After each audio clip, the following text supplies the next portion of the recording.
Have you ever stopped to think about what it takes to keep a city-sized power generator running? Well, today, we're diving deep into the massive, super detailed process of overhauling a steam turbine. And trust me, this is way more than just a simple tune-up. It's a full-on journey of industrial-scale restoration.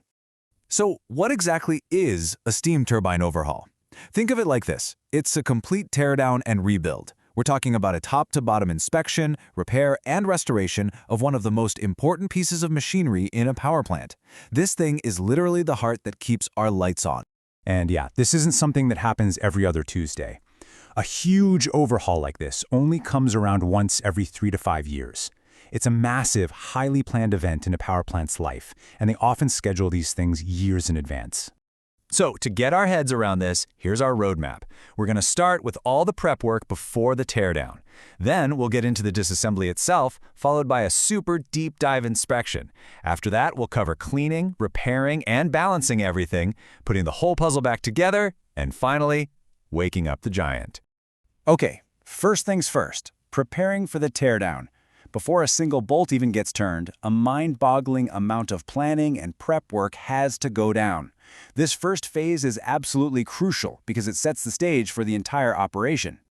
At this point, the engineers basically become detectives. They dig through the turbine's entire life story. They're analyzing vibration data, looking at reports from previous failures, just studying every bit of info they can get their hands on.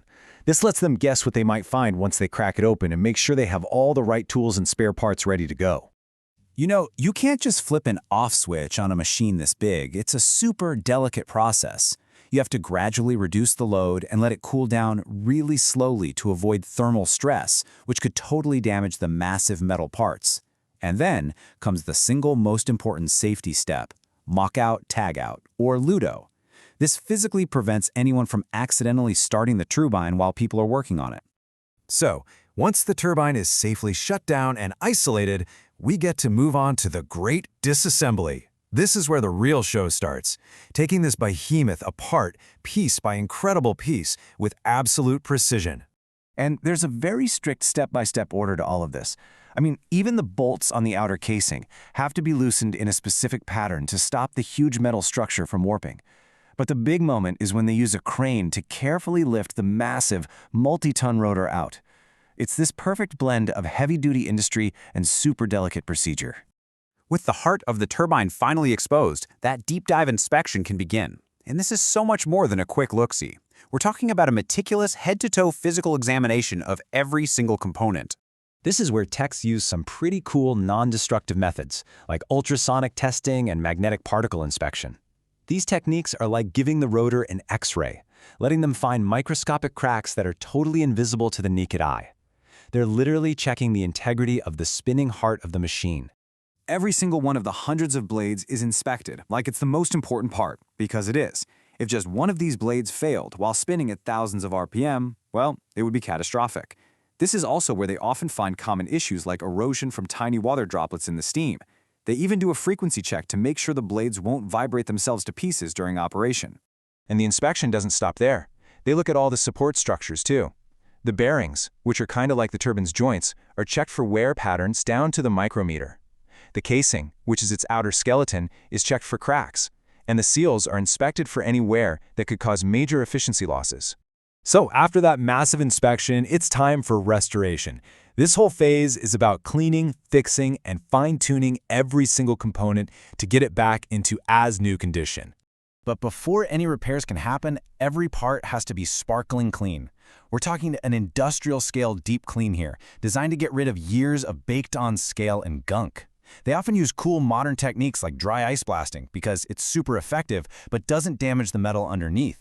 Now, for every single flaw they found, the team has to make a critical call based on strict manufacturer guidelines. Do we repair it or do we replace it? Parts that see a lot of wear, like bearings and seals, usually get replaced entirely. But minor surface problems might get carefully repaired with some precision grinding and polishing. After any repairs are made, the entire rotor assembly has to be perfectly balanced. It's kind of like balancing a tire on your car, but on a totally immense scale with way higher stakes. Seriously, an imbalance of just a few grams on this multi-ton rotor could create vibrations so powerful they could tear the machine apart at full speed. No joke. All right, everything's clean, repaired, and balanced. Now it's time to put it all back together. And this is not just doing the disassembly in reverse. Reassembly demands an even higher level of precision and care. This part is a really high-stakes puzzle. Every single bolt is tightened to a specific torque value in a precise order. They use laser alignment tools to line up the turbine shaft with the generator shaft to within fractions of a millimeter. Every clearance for blades and seals is measured and then remeasured. It's just a masterclass in mechanical precision. And just like that, the turbine is whole again. The last bolt has been torqued, the final check is complete. But the journey isn't over yet. Now it's time to very carefully, very cautiously bring this giant back to life. Bringing it back online takes an immense amount of care. First, they put the turbine on what's called a slow roll, and they let steam in gradually to warm everything up evenly. The whole time, engineers are glued to their screens, watching vibration levels, temperatures, oil pressure, basically listening for any tiny sign of trouble before they even think about going to a full load test.